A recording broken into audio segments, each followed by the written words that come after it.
सबसे पहले बात इंदौर की दूषित पानी पीने से 15वीं मौत की जानकारी। अस्पताल में इलाज दरअसल चल रहा था महिला की और उसकी मौत हो गई।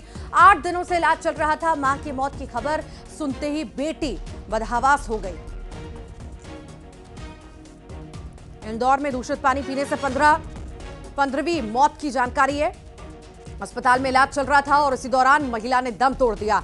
8 दिनों से इलाज चल रहा था। बता दें ये पूरा मामला दूषित पानी पीने से जुड़ा हुआ है। लगातार इसमें मौतों का आंकड़ा बढ़ रहा है और जो बीमार हैं उनका भी आंकड़ा लगातार बढ़ रहा है। हालांकि स्वास्थ्य विभाग, नगर निगम अभी कुछ भी कहने से बच रहा है। हालांकि आज इस मामले में सुनवाई भी होनी है, पर लापरवाही जो निगम के द्वारा बरती गई, इतनी शिकायतों के बाद भी निगम का ढीला रवैया जो सामने आया है, उस वजह से लोगों की जान पर बनाई और 15 लोगों की जान चली गई। कई गंभीर तरह से बीमार हैं, उनका इलाज जारी है। अब देखना होगा आज विस्तृत रिपोर्ट जो मांगी गई है हाईकोर्ट के द्वारा, उसमें क्या कुछ सामने आता है। फिलहाल ये बड़ी जानकारी है, 15वीं मौत हुई है और जैसे ही मां की मौत हुई, बेटी वहां पर यह खबर सुनते ही बदहवास हो गई। इंदौर का ये पूरा मामला है, पानी जहर बन चुका है और जो रिपोर्ट आई है उस रिपोर्ट में ये खुलासा हुआ है कि बैक्टीरिया उसमें मिले हैं, मलमूत्र के बैक्टीरिया मिले हैं। ये बड़ी जानकारी सामने आई है और इसी वजह से लोगों को इन्फेक्शन हुआ। देखते ही देखते वो बीमार होते चले गए और उसके बाद दम तोड़ दिया। अब आज सुनवाई भी है, साथ ही साथ निगम दावा भी कर रहा है सब कुछ ठीक करने का। पर बात वही है कि अब ठीक करने से क्या वो जिंदगियां लौट आएंगी जो चली गई हैं? समय रहते ध्यान क्यों नहीं दिया गया? 300 फाइलें दफ्तर में धूल खा रही थी, तब निगम कहा था। तब निगम के अधिकारी क्या कर रहे थे? क्यों इस तरफ ध्यान नहीं दिया गया और लोगों की जान पहले ही बचा लेते? अगर तत्परता इतनी तभी दिखाई जाती तो इतने सारे लोगों की जान नहीं जाती। पर नहीं, ढीला रवैया, सुस्त रवैया उन सरकारी अधिकारियों का जो दफ्तर में बैठते हैं, कुर्सियां तोड़ते हैं और काम के नाम पर कुछ अधिकारी सिर्फ खाना पूर्ति करते हैं और उसी खाना पूर्ति की वजह से लोगों की जान पर आज बनाई है। 15 लोगों की जान चली गई है। कई लोग गंभीर रूप से बीमार हैं और उनका इलाज जारी है। पर अभी भी पल्ला झाड़ते, खाना पूर्ति करते अधिकारी एक दूसरे पर जिम्मेदारी डालते, टालम टोल करते, यही इस तरह से ही नजर आ रहे हैं। अब जब आज हाईकोर्ट में सुनवाई है इस मामले में, गंभीरता से लिया गया हाईकोर्ट के द्वारा, तो यह भी देखना होगा जब विस्तृत रिपोर्ट मांगी गई है निगम की तरफ से, तो उस रिपोर्ट में क्या कुछ निगम रखता है और उसके बाद हाईकोर्ट का आदेश क्या होगा, क्या फैसला होगा, यह भी देखना महत्वपूर्ण होगा। क्योंकि जिस तरह का ढीला रवैया निगम के द्वारा दिखाया गया, इतनी शिकायतों के बाद भी किसी अधिकारी ने जहमत नहीं उठाई कि इस पर ध्यान दिया जाए।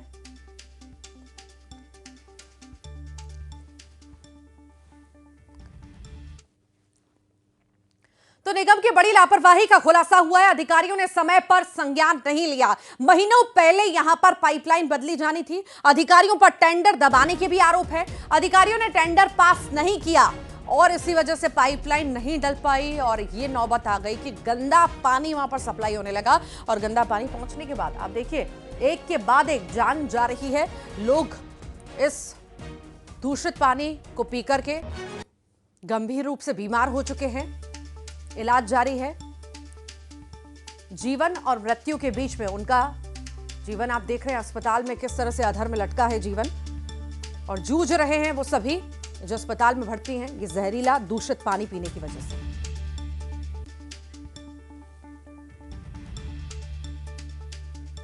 ज्यादा जानकारी मिलेंगे, सहयोगी मिथिलेश गुप्ता हमारे साथ जुड़ गए हैं। मिथिलेश, एक के बाद एक लापरवाही निगम के सामने आती है। शायद ये कोई पहली लापरवाही नहीं है, पर जिस तरह से अधिकारी, जिम्मेदार जनप्रतिनिधि जिन पर ये जिम्मेदारियां होती हैं, वो सिर्फ खाना पूर्ति कर देते हैं, फाइलों को इधर से उधर पहुंचाते रहते हैं, दफ्तरों में कुर्सियां तोड़ते हैं या दफ्तरों से गायब रहते हैं। ऐसी स्थितियां बनती है, लोगों की जान जाती है, तत्परता फिर दिखाई जाती है। शायद ये समय रहते तत्परता तब दिखाई जाती जब 300, 400, 500 फाइलें पहुंची थी, तब दिखाई जाती। तो आज जितने लोगों की जान चली गई है वो नहीं जाती। बिल्कुल सही कहा आपने कि तो ये जान तो नहीं जाती है, लेकिन सबसे पहली बात है कि ये समझ लेना जरूरी है कि इन मौतों के लिए जिम्मेदार कौन कौन है। सबसे पहला नाम है मंत्री कैलाश विजयवर्गीय, जिनका विभाग है जो यहाँ से विधायक है, मंत्री कैलाश विजयवर्गीय इसी क्षेत्र से विधायक हैं और मंत्री कैलाश विजयवर्गीय इसी विभाग के मंत्री है। तो पहली जिम्मेदारी बनती थी मंत्री कैलाश विजयवर्गीय की। दूसरी जिम्मेदारी है यहाँ के महापौर पुष्पमित्र भार्गव की। तीसरी जो जिम्मेदारी है वो यहाँ के सांसद शंकर लालवानी की। चौथी जिम्मेदारी जो है यहाँ के नगर निगम कमिश्नर दिलीप कुमार यादव की। पांचवी जिम्मेदारी जो है रोहित सिसोनिया की। और छठवीं जो जिम्मेदारी है संजीव श्रीवास्तव की, जिनके पास में नर्मदा पाइपलाइन का काम उस विभाग के वो अधिकारी हैं। ये वो नाम है। और इसके बाद अगर और भी नाम है तो बबलू शर्मा जो जल कार्य समिति के प्रभारी है, यहाँ के जो स्थानीय पार्षद है कमल वाघेला, ये वो नाम है, ये वो लोग हैं जो इसके लिए जिम्मेदार है। मंत्री कैलाश विजयवर्गीय यहाँ पर पहुंचते 2-3 दिनों तक यहाँ पर लोगों से बातचीत करते हैं, लेकिन जमकर मंत्री कैलाश विजयवर्गीय का विरोध भी होता है। विरोध होना भी स्वाभाविक है, विरोध होना भी चाहिए, क्योंकि इस पूरे घटनाक्रम में अब तक 15 लोगों की जान जा चुकी। सवाल यही है, मंत्री आके यहाँ पर बैठ जाते हैं, लोगों से बातचीत करते, ताकि मंत्री कैलाश विजयवर्गीय क्यों नहीं आए? पहले क्यों आके यहाँ पर मंत्री कैलाश विजयवर्गीय नहीं बैठे? और सबसे हैरानी की बात है, मंत्री कैलाश विजयवर्गीय के अलग अलग बयान भी देखने को मिलते हैं। कभी कहते हैं कि 7 मौत, कभी कहते हैं 8 मौत, कभी कहते हैं 9 मौत। तो आखिर इतना मंत्री जी को भी कंफ्यूजन क्यों है? ये तो बात हो गई। दूसरी तरफ महापौर पुष्पमित्र भार्गव, उनसे सवाल पूछो तो कहते हैं कि अधिकारी काम नहीं कर रहे थे। अगर अधिकारी काम नहीं कर रहे थे तो आपको इस्तीफा दे देना चाहिए था। महापौर जी, आप क्यों महापौर बने थे अगर आपके अधिकारी नहीं सुन रहे थे? बेगुनाह लोगों की जान चली गई, 15 लोगों की मौत हो चुकी है, 201 लोग अस्पताल में भर्ती है, 32 लोग आईसीयू में। अब चलिए एक तस्वीर आपको और दिखा देते हैं। ये तस्वीर है कि इस वक्त हम जहाँ पर मौजूद है, शुरुआत में आनन फानन में जेसीबी को बुलाया जाता है और ये कह दिया जाता है कि यहाँ जो नीचे नर्मदा पाइपलाइन है उसी में लीकेज था, ऊपर टॉयलेट बना हुआ था, गंदा पानी नीचे गिर रहा था और यहीं से लोगों के घरों तक पानी पहुंच गया। अब यहाँ के स्थानीय जो पार्षद है वो कह रहे हैं कि अभी ये इस बात की पुष्टि नहीं हुई है, ये बात कहना अभी ठीक नहीं होगा कि लीकेज यहीं पे था और यहीं से पानी पहुंच गया। मतलब शुरुआत में जब मौत की जानकारी सामने आई तो आनन फानन में जेसीबी से खुदाई कर दी और खुदाई करके ये बता दिया कि लीकेज यहीं पे हुआ था। सबकी ऐसी 3 जगह पे खुदाई अलग अलग हुई है। 3 जगह पे अलग अलग यहाँ पे खुदाई हुई है, जहाँ पर ये तलाशा जा रहा है कि लीकेज और कहाँ पर है। अभी तक 5 दिनों के बाद भी बीत जाने के बाद भी ये स्पष्ट नहीं हो पाया है कि दूषित पानी आखिर लोगों के घरों तक कैसे पहुंचा, किस लीकेज से लोगों के घरों तक पानी पहुंच गया। क्योंकि शुरुआत में जिसे लीकेज माना जा रहा था, जिसे बताया जा रहा था, अब ये लीकेज भी, ये गड्ढा भी सवालों के कटघरे में। अब जब न्यूज़ 18 ने इस सवाल को उठाया है, उसके बाद आप ये तस्वीर देख सकते हैं कि अब इस गड्ढे को, यानी ये जो सच है उसे भरने की कोशिश की जा रही है, जेसीबी से इन गड्ढों को भरा जा रहा है। तो सवाल यही है कि 5 दिनों के बाद भी आखिर इनके पास कोई भी जवाब क्यों नहीं है? आखिर 5 दिनों के बाद भी ये क्यों नहीं स्पष्ट हो पा रहा है कि आखिर लीकेज का पानी कहाँ से मिला, गंदा पानी लीकेज में कैसे मिला, संक्रमण वाला पानी कैसे पहुंचा? क्योंकि जो सैंपल रिपोर्ट सामने आई है उस सैंपल रिपोर्ट में ये स्पष्ट लिखा हुआ है कि जो उसके अंदर बैक्टीरिया मिले हैं वो चैम्बर्स और सीवरेज और जो गंदा ताज्जुब की बात ये देखिए मिथिलेश के महीनों पहले पुष्टि हो चुकी है। महीनों पहले जो पाइपलाइन बदली जानी थी वो महीनों तक ध्यान ही नहीं दी गई, टेंडर कैंसिल कर दिए गए। मंत्री जो बयानबाजी में बिजी हैं, महापौर बयानबाजी में बिजी हैं, विपक्ष पर निशाना साधने में बिजी हैं, पर जो मुख्य जो काम है उनका, उस काम में शायद दिलचस्पी शायद दिखती नहीं है, सिर्फ बातें होती है, बयानबाजी होती है। अगर यहां पर काम होता तो शायद ऐसी स्थिति नहीं होती। फिलहाल बहुत शुक्रिया। तो जहरीले पानी से 15 जिंदगियों के अंत के बाद भी सिस्टम अब तक नहीं जागा है। राजधानी भोपाल में गंदे नाले के अंदर से पानी की पाइपलाइन गुजर रही है। शहर के सबसे पॉश इलाके में हाल बेहाल हैं, तो बाकी इलाकों में क्या हाल होगा यह आप अनुमान लगा सकते हैं। न्यूज़ 18 की टीम ने नाले में उतरकर ग्राउंड रिपोर्ट की ताकि जनता के सामने सच्चाई आ सके। देखिए, मैं इस वक्त राजधानी भोपाल के बहुत पॉश इलाके, वीआईपी इलाके रविंद्र भवन के पास से गुजरने वाले नाले में खड़ा हुआ हूं। नाले में जाना मेरी कोई खुशी नहीं है, शौक नहीं है, लेकिन मजबूरी है। मजबूरी इसलिए है क्योंकि हमारी जिम्मेदारी है कि हम प्रशासन को जगाएं और सच्चाई उन्हें दिखाएं, उनकी लापरवाही को उजागर करने का काम करें। ये देखिए, इंदौर में इतनी बड़ी घटना हुई, लोगों को दूषित पानी परोसा गया और उससे कई लोगों की मौत हुई। और ये भोपाल में देखिए, नाले के अंदर से पाइपलाइन गुजर रही है। इस नाले की आप हालत देखिए, यहाँ पर इतनी गंदगी, इतना कचरा है, ऐसा लग रहा है नाले को देखकर कि सालों से इसकी सफाई नहीं हुई। और इस पाइपलाइन में एक बड़ा लीकेज है और इस लीकेज से ये साफ है कि इसमें संभवतः जो गंदा पानी है, जो सीवेज का पानी है, जो नाले का पानी है, वो पीने की पाइपलाइन में मिल रहा है और यही कहीं ना कहीं लोगों के घरों घर तक सप्लाई हो जाता है और लोगों को कई तरीके की दिक्कत परेशानियों का जो सामना है वो करना पड़ रहा है। लेकिन इस और अब तक किसी का ध्यान नहीं गया।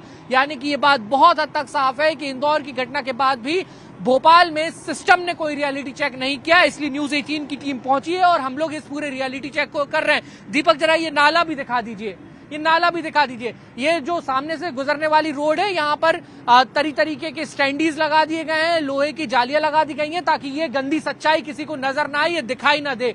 हम कॉम्पिटिट करते हैं देश में नंबर 1 शहर आने के लिए, स्वच्छ शहर आने के लिए। हमारे पास तमगा दिया है शहर की जनता ने कि हम देश की सबसे स्वच्छ राजधानी तो है, लेकिन इसके पीछे की हकीकत क्या है, सच्चाई क्या है, ये इसमें साफ तौर पर नजर आ रही है। और एक और बात मैं आपको बताऊं, ये नाला सीएम हाउस के और राजभवन के बीच में है। यहां से दोनों की दूरी करीब करीब 1-1 किलोमीटर है और आप देख सकते हैं कि भोपाल की नगर निगम और पूरा सिस्टम, पूरा प्रशासन किस तरीके से योजनाओं को पतीला लगा रहा है और किस तरीके से उस जनता की आंखों में धूल झोंकने का काम कर रहा है जिसने बड़ा भरोसा करके इस सिस्टम को अपनी रक्षा, अपनी सुरक्षा की जिम्मेदारी दी। अगर इसी तरीके की तस्वीरें रही तो इंदौर में जो घटना हुई है वो किसी भी दिन भोपाल में हो जाएगी, किसी भी दिन मध्य प्रदेश के अलग अलग शहरों में हो जाएगी। फिर इसकी जिम्मेदारी कौन लेगा? फिर खेत प्रकट किया जाएगा, फिर मुआवजा जो है वो बांट दिया जाएगा, लेकिन उससे जान वापस नहीं आती, उससे किसी का स्वास्थ्य ठीक नहीं होता। ये सिस्टम को देखना होगा। इंदौर में दूषित पानी कांड के बाद भी भोपाल नगर निगम सबक नहीं ले रहा और यही वजह है कि नगर निगम लोगों की जान से खिलवाड़ कर रहा है। दरअसल भोपाल में लंबे वक्त से नगर निगम का ड्राइवर ही पानी का सैंपल ले रहा है और तो और नगर निगम का ड्राइवर ही क्लोरीन चेक भी कर रहा है। यही नहीं, विजुअली चैलेंज्ड यानी कि जिसे कम दिखता उस लैब असिस्टेंट से नगर निगम वाटर सैंपल टेस्ट करवा रहा है।